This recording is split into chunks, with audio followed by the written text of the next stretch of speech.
जय श्री कृष्णा। राधे राधे। आइए सुनते हैं बृहस्पतिवार व्रत कथा। भारत में एक प्रतापी और दानी राजा राज्य करता था। वह नित्य गरीबों और ब्राह्मणों की सहायता करता था। यह बात उसकी रानी को अच्छी नहीं लगती थी। वह न ही गरीबों को दान देती, न ही भगवान का पूजन करती थी और राजा को भी दान देने से मना किया करती थी। एक दिन राजा शिकार खेलने वन को गए हुए थे तो रानी महल में अकेली थी। उस समय बृहस्पति देव साधु वेश में राजा के महल में भिक्षा के लिए गए और भिक्षा मांगी। रानी ने भिक्षा देने से इनकार किया और कहा, हे साधु महाराज, मैं तो दान पुण्य से तंग आ गई हूँ। मेरा पति सारा धन लुटाते रहते हैं। मेरी इच्छा है कि हमारा धन नष्ट हो जाए, फिर न रहेगा बांस न बाजेगी बांसुरी। साधु ने कहा, देवी तुम बड़ी विचित्र हो। धन संतान तो सभी चाहते हैं, पुत्र और लक्ष्मी तो पापी के घर भी होने चाहिए। यदि तुम्हारे पास अधिक धन है तो भूखों को भोजन दो, प्यासों के लिए प्याऊ बनवाओ, मुसाफिरों के लिए धर्मशालाएं खुलवाओ। जो निर्धन अपनी कुंवारी कन्याओं का विवाह नहीं कर सकते, उनका विवाह करा दो। ऐसी और कई काम हैं जिनके करने से तुम्हारा यश लोक परलोक में फैलेगा। परंतु रानी पर उपदेश का कोई प्रभाव न पड़ा। वह बोली, महाराज आप मुझे कुछ न समझाएं। मैं ऐसा धन नहीं चाहती जो हर जगह बांटती फिरूं। साधु ने उत्तर दिया, यदि तुम्हारी ऐसी इच्छा है तो तथास्तु। तुम ऐसा करना कि बृहस्पतिवार को घर लिपकर पीली मिट्टी से अपना सिर धोकर स्नान करना, भट्ठी चढ़ाकर कपड़े धोना। ऐसा करने से आपका सारा धन नष्ट हो जाएगा। इतना कहकर वह साधु महाराज वहाँ से आलोप हो गए। साधु के अनुसार कई बातों को पूरा करते हुए रानी को केवल 3 बृहस्पतिवार ही बीते थे कि उसकी समस्त धन संपत्ति नष्ट हो गई। भोजन के लिए राजा का परिवार तरसने लगा। तब एक दिन राजा ने रानी से बोला कि हे रानी, तुम यहीं रहो, मैं दूसरे देश को जाता हूँ, क्योंकि यहाँ पर सभी लोग मुझे जानते हैं, इसलिए मैं कोई छोटा कार्य नहीं कर सकता। ऐसा कहकर राजा परदेश चला गया। वहाँ वह जंगल से लकड़ी काट कर लाता और शहर में बेचता। इस तरह वो अपना जीवन व्यतीत करने लगा। इधर राजा के परदेश जाते ही रानी और दासी दुखी रहने लगी। एक बार जब रानी और दासी को 7 दिन तक बिना भोजन के रहना पड़ा तो रानी ने अपनी दासी से कहा, हे दासी, पासी के नगर में मेरी बहन रहती है, वह बड़ी धनवान है, तू उसके पास जा और कुछ ले आ ताकि थोड़ी बहुत गुजर बसर हो जाए। दासी रानी की बहन के पास गई। उस दिन गुरुवार था और रानी की बहन उस समय बृहस्पतिवार का व्रत कथा सुन रही थी। दासी ने रानी की बहन को अपनी रानी का संदेश दिया, लेकिन रानी की बड़ी बहन ने कोई उत्तर नहीं दिया। जब दासी को रानी की बहन से कोई उत्तर नहीं मिला तो वह बहुत दुखी हुई और उसे क्रोध भी आया। दासी ने वापस आकर रानी को सारी बात बता दी। सुनकर रानी ने अपने भाग्य को कोसा। उधर रानी की बहन ने सोचा कि मेरी बहन की दासी आई थी, परंतु मैं उससे नहीं बोली, इससे वह बहुत दुखी हुई होगी। कथा सुनकर और पूजन समाप्त करके वह अपनी बहन के घर आई और कहने लगी, हे बहन, मैं बृहस्पतिवार का व्रत कर रही थी, तुम्हारी दासी मेरे घर आई थी, परंतु जब तक कथा होती है तब तक न तो उठते हैं और न ही बोलते हैं, इसलिए मैं नहीं बोली। कहो दासी क्यों गई थी? रानी बोली, बहन तुमसे क्या छिपाऊं, हमारे घर में खाने तक को अनाज नहीं था। ऐसा कहते कहते रानी की आंखें भर आई। उसने दासी समेत पिछले 7 दिनों से भूखे रहने तक की बात अपनी बहन को विस्तार पूर्वक सुना दी। रानी की बहन बोली, देखो बहन, भगवान बृहस्पति देव सबकी मनोकामना को पूर्ण करते हैं। देखो शायद तुम्हारे घर में अनाज रखा हो। पहले तो रानी को विश्वास नहीं हुआ, पर बहन के आग्रह करने पर उसने अपनी दासी को अंदर भेजा तो उसे सचमुच अनाज से भरा एक घड़ा मिल गया। यह देखकर दासी को बड़ी हैरानी हुई। दासी रानी से कहने लगी, हे रानी, जब हमको भोजन नहीं मिलता तो हम व्रत ही तो करते हैं, इसलिए क्यों न इनसे व्रत और कथा की विधि पूछ ली जाए ताकि हम भी व्रत कर सकें। तब रानी ने अपनी बहन से बृहस्पतिवार व्रत के बारे में पूछा। उसकी बहन ने बताया, बृहस्पतिवार के व्रत में चने की दाल और मुनक्का से विष्णु भगवान का केले के जड़ में पूजन करें तथा दीपक जलाएं, व्रत कथा सुने और पीला भोजन ही करें, इससे बृहस्पति देव प्रसन्न होते हैं।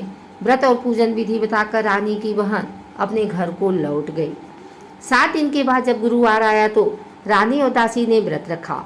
घुड़साल में जाकर चना और गुड़ लेकर आई। फिर उससे केले की जड़ तथा विष्णु भगवान का पूजन किया। अब पीला भोजन कहाँ से आए, इस बात को लेकर दोनों बहुत दुखी थे। चूंकि उन्होंने व्रत रखा था, इसलिए बृहस्पति देव उनसे प्रसन्न थे। इसलिए वे एक साधारण व्यक्ति का रूप धारण कर 2 थालों में सुंदर पीला भोजन दासी को दे गए। भोजन पाकर दासी प्रसन्न हुई और फिर रानी के साथ मिलकर भोजन ग्रहण किया। उसके बाद वे सभी गुरुवार को व्रत और पूजन करने लगी। बृहस्पति भगवान की कृपा से उनके पास फिर से धन संपत्ति आ गई, परंतु रानी फिर से पहले की तरह आलस्य करने लगी। तब दासी बोली, देखो रानी, तुम पहले भी इस प्रकार आलस्य करती थी। तुम्हें धन रखने में कष्ट होता था, इस कारण सभी धन नष्ट हो गया, और अब भी भगवान बृहस्पति की कृपा से धन मिला है तो तुम्हें फिर से आलस्य हो रहा है। रानी को समझाते हुए दासी कही कि बड़ी मुसीबतों के बाद हमने यह धन पाया है, इसलिए हमें दान पुण्य करना चाहिए, भूखे मनुष्यों को भोजन कराना चाहिए और धन को शुभ कार्यों में खर्च करना चाहिए, जिससे तुम्हारे कुल का यश बढ़ेगा, स्वर्ग की प्राप्ति होगी और पितृ प्रसन्न होंगे। दासी की बात मानकर रानी अपना धन शुभ कार्यों में खर्च करने लगी, जिससे पूरे नगर में उसका यश फैलने लगा। बृहस्पतिवार व्रत कथा के बाद श्रद्धा के साथ आरती करनी चाहिए। इसके बाद प्रसाद बांटकर उसे ग्रहण करना चाहिए। एक दिन राजा दुखी होकर जंगल में एक पेड़ के नीचे आसन जमाकर बैठ गया। वह अपनी दशा को याद करके व्याकुल होने लगा। बृहस्पति का दिन था। एकाएक उसने देखा कि निर्जन वन में एक साधु प्रकट हुए। वह साधु वेश में स्वयं बृहस्पति देवता थे। लकड़हारे के सामने आकर बोले, हे लकड़हारे, इस सुनसान जंगल में तू चिंता मग्न क्यों बैठा है? लकड़हारे ने दोनों हाथ जोड़कर प्रणाम किया और उत्तर दिया, महात्मा जी, आप सब कुछ जानते हैं, मैं क्या कहूँ। यह कहकर रोने लगा और साधु को अपनी आत्मकथा सुनाई। महात्मा जी ने कहा, तुम्हारी स्त्री ने बृहस्पति के दिन बृहस्पति भगवान का निरादर किया है, जिसके कारण कष्ट रुष्ट होकर उन्होंने तुम्हारी यह दशा कर दी है। अब तुम चिंता को दूर करके मेरे कहने पर चलो तो तुम्हारे सब कष्ट दूर हो जाएंगे और भगवान पहले से भी अधिक संपत्ति देंगे। तुम बृहस्पति के दिन कथा किया करो। 2 पैसे के चने मुनक्का लाकर उसका प्रसाद बनाओ और शुद्ध जल से लोटे में शक्कर मिलाकर अमृत तैयार करो। कथा के पश्चात अपने सारे परिवार और सुनने वाले प्रेमियों में अमृत व प्रसाद बांटकर आप भी ग्रहण करो। ऐसा करने से भगवान तुम्हारी सब मनोकामनाएं पूरी करेंगे। साधु के ऐसे वचन सुनकर लकड़हारा बोला, हे प्रभु, मुझे लकड़ी बेचकर इतना पैसा नहीं मिलता जिसे भोजन के उपरांत कुछ बचा सकूं। मैंने रात्रि में अपनी स्त्री को व्याकुल देखा है। मेरे पास कुछ भी नहीं जिससे मैं उसकी खबर मंगा सकूं। साधु ने कहा, हे लकड़हारे, तुम किसी बात की चिंता मत करो। बृहस्पति के दिन तुम रोजाना की तरह लकड़ियाँ लेकर शहर को जाओ। तुमको रोज से दुगना धन प्राप्त होगा, जिससे तुम भली भांति भोजन कर लोगे तथा बृहस्पति की पूजा का सामान भी आ जाएगा। इतना कहकर साधु अंतर ध्यान हो गए। धीरे धीरे समय व्यतीत होने लगा। फिर वही बृहस्पतिवार का दिन आया। लकड़हारा जंगल से लकड़ी काटकर किसी शहर में बेचने गया। उसे उस दिन से 2 गुना पैसा मिला। राजा ने चना गुड़ आदि लाकर गुरुवार का व्रत किया। उस दिन से उसके सभी क्लेश दूर हुए। परंतु जब दोबारा गुरुवार का दिन आया तो बृहस्पतिवार का व्रत करना भूल गया। इस कारण बृहस्पति भगवान नाराज हो गए। उस दिन उस नगर के राजा ने विशाल यज्ञ का आयोजन किया तथा शहर में यह घोषणा करा दी कि कोई भी मनुष्य अपने घर में भोजन न बनावे न आग जलावे। समस्त जनता मेरे यहाँ भोजन करने आवे। इस आज्ञा को जो न मानेगा उसे फांसी की सजा दी जाएगी। इस तरह की घोषणा संपूर्ण नगर में करवा दी गई। राजा की आज्ञा अनुसार शहर के सभी लोग भोजन करने गए, लेकिन लकड़हारा कुछ देर से पहुंचा। इसलिए राजा उसको अपने साथ घर लिवा ले गए और ले जाकर भोजन करा रहे थे तो रानी की दृष्टि उस खूंटी पर पड़ी जिस हार पर पड़ी जो लटका हुआ था। वह वहां नहीं दिखाई दिया। रानी ने निश्चय किया कि मेरा हार इस मनुष्य ने चुरा लिया है। उसी समय सिपाहियों को बुलाकर उसको कारागार में डलवा दिया। जब लकड़हारा कारागार में पड़ गया और बहुत दुखी होकर विचार करने लगा कि न जाने कौन से पूर्वजन्म के कर्म से मुझे यह दुख प्राप्त हुआ है, और उसी साधु को याद करने लगा जो कि जंगल में मिला था। उसी समय तत्काल बृहस्पति देव साधु के रूप में प्रकट हुए और उसकी दशा को देखकर कहने लगे, अरे मूर्ख, तूने बृहस्पति देव की कथा नहीं करी, इस कारण तुझे दुख प्राप्त हुआ है। अब चिंता मत कर, बृहस्पतिवार के दिन कारागार के दरवाजे पर 4 पैसे पड़े मिलेंगे, उनसे तू बृहस्पति देव की पूजा करना, तेरे सभी कष्ट दूर हो जाएंगे। बृहस्पति के दिन उसे 4 पैसे मिले। लकड़हारे ने कथा कही। उसी रात्र को बृहस्पति देव ने उस नगर के राजा को स्वप्न में कहा, हे राजा, तुमने जिस आदमी को कारागार में बंद कर दिया है वह निर्दोष है, वह राजा है, उसे छोड़ देना। रानी का हार उसी खुटी पर लटका है, अगर तू ऐसा नहीं करेगा तो मैं तेरे राज्य को नष्ट कर दूंगा। इस तरह रात्रि के स्वप्न को देखकर राजा प्रातःकाल उठा और खुटी पर हार देखकर लकड़हारे को बुलाकर क्षमा मांगी तथा लकड़हारे को योग्य सुंदर वस्त्र आभूषण देकर विदा कर दिया। बृहस्पति देव की आज्ञा अनुसार लकड़हारा अपने नगर को चल दिया। राजा जब अपने नगर के निकट पहुंचा तो उसे बड़ा आश्चर्य हुआ। नगर में पहले से अधिक बाग, तालाब, कुएं तथा बहुत सी धर्मशालाएं, मंदिर आदि बन गई थी। राजा ने पूछा, यह किसका बाग और धर्मशाला है? तब नगर के सब लोग कहने लगे, यह सब रानी और बांदी के हैं। तो राजा को आश्चर्य हुआ और गुस्सा भी आया। जब रानी ने यह खबर सुनी कि राजा आ रहे हैं तो उन्होंने बादी से कहा कि हे दासी, देख, राजा हमको कितनी बुरी हालत में छोड़ गए थे, हमारी ऐसी हालत देखकर वह लौट न जाएं, इसलिए तू दरवाजे पर ही खड़ी हो जा।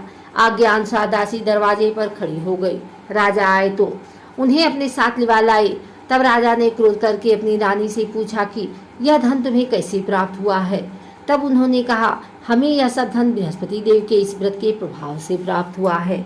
राजा ने निश्चय किया कि 7 रोज बाद तो सभी बृहस्पति देव का पूजन करते हैं, परंतु मैं प्रतिदिन दिन में 3 बार कहानी तथा रोज व्रत किया करूंगा।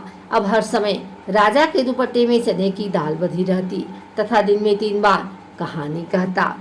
एक रोज राजा ने विचार किया कि चलो अपनी बहन के यहाँ हो आवे। इस तरह निश्चय कर राजा घोड़े पर सवार हो अपनी बहन के यहाँ चल दिया। मार्ग में उसने देखा कि कुछ आदमी एक मुर्दे को लिए जा रहे हैं।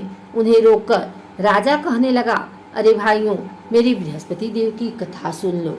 वे बोले, लो, हमारा तो आदमी मर गया है, इसको अपनी कथा की पड़ी है। परंतु कुछ आदमी बोले, अच्छा कहो, हम तुम्हारी कथा भी सुनेंगे।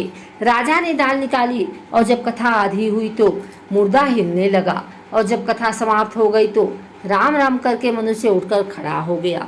आगे मार्ग में उसे एक किसान खेत में हल चलाता मिला। राजा ने उसे देख और उससे बोले, अरे भैया, तुम मेरी बृहस्पतिवार की कथा सुन लो। किसान बोला, जब तक मैं तेरी कथा सुनूंगा तब तक 4 हरैया जोत लूंगा, जाए अपनी कथा किसी और को सुनाना। इस तरह राजा आगे चलने लगा। राजा के हटते ही बैल पछाड़ खाकर गिर गए तथा किसान के पेट में बड़ी जोर का दर्द होने लगा। उस समय उसकी माँ रोटी लेकर आई। उसने जब यह देखा तो अपने पुत्र से सब हाल पूछा और बेटे ने सभी हाल कह दिया। तो बुढ़िया दौड़ी दौड़ी उस घुड़सवार के पास गई और उससे बोली कि मैं तेरी कथा सुनूंगी, तू अपनी कथा मेरे खेत पर चलकर ही कहना। राजा ने बुढ़िया के खेत पर जाकर कथा कही, जिसके सुनते ही वह बैल उठ खड़े हुए तथा किसान के पेट का दर्द भी बंद हो गया। राजा अपनी बहन के घर पहुंचा। बहन ने भाई की खूब मेहमानी की। दूसरे रोज प्रातःकाल राजा जगा तो वह देखने लगा कि सब लोग भोजन कर रहे हैं। राजा ने अपनी बहन से कहा, ऐसा कोई मनुष्य है जिसने भोजन नहीं किया हो? मेरी बृहस्पतिवार की कथा सुन ले। बहन बोली, हे भैया, यह देश ऐसा ही है कि पहले यहाँ लोग भोजन करते हैं, बाद में अन्य काम करते हैं। अगर कोई पड़ोस में हो तो देखाऊं। वह ऐसा कहकर देखने चली गई, परंतु उसे कोई ऐसा व्यक्ति नहीं मिला जिसने भोजन न किया हो।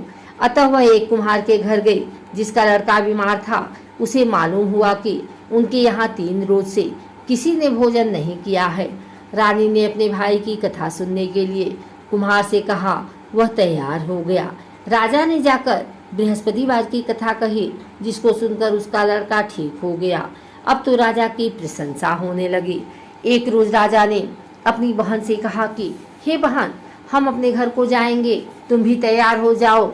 राजा की बहन ने अपनी सास से कहा। सास ने कहा, हाँ चली जा, परंतु अपने लड़कों को मत ले जाना, क्योंकि तेरे भाई की कोई औलाद नहीं है। बहन ने अपने भैया से कहा, हे भैया, मैं तो चलूंगी, पर कोई बालक नहीं जाएगा। राजा बोला, जब कोई बालक नहीं चलेगा तब तुम ही क्या करोगी। बड़े दुखी मन से राजा अपने नगर को लौट आया। राजा ने अपनी रानी से कहा, हम निर्वंशी हैं, हमारा मुंह देखने का धर्म नहीं है और कुछ भोजन आदि नहीं किया। रानी बोली, हे प्रभु, बृहस्पति देव ने हमें सब कुछ दिया है, वह हमें औलाद अवश्य देंगे। उसी रात को बृहस्पति देव ने राजा से स्वप्न में कहा, हे राजा उठ, सभी सोच त्याग दे, तेरी रानी गर्भ से है। राजा की यह बात सुनकर बड़ी खुशी हुई।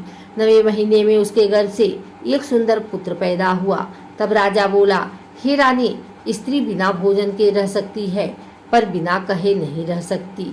जब मेरी बहन आवे तुम उससे कुछ कहना मत। रानी ने सुनकर हाँ कर दिया। जब राजा की बहन ने यह सब समाचार सुना तो वह बहुत खुश हुई तथा बधाई लेकर अपने भाई के यहाँ आई। तभी रानी ने कहा, घोड़ा चढ़कर तो नहीं आई, गधा चढ़ी आई। राजा की बहन बोली, भाभी, मैं इस प्रकार नहीं कहती तो तुम्हें औलाद कैसे मिलती।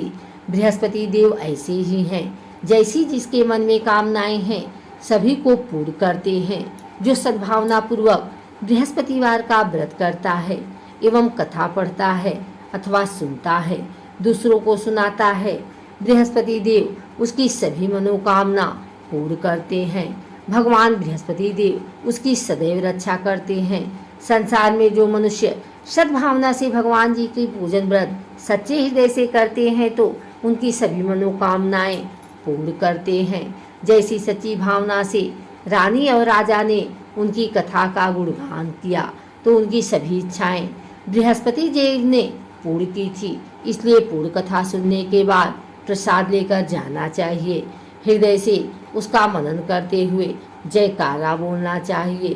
बोलो बृहस्पति देव भगवान की जय, भगवान विष्णु की जय।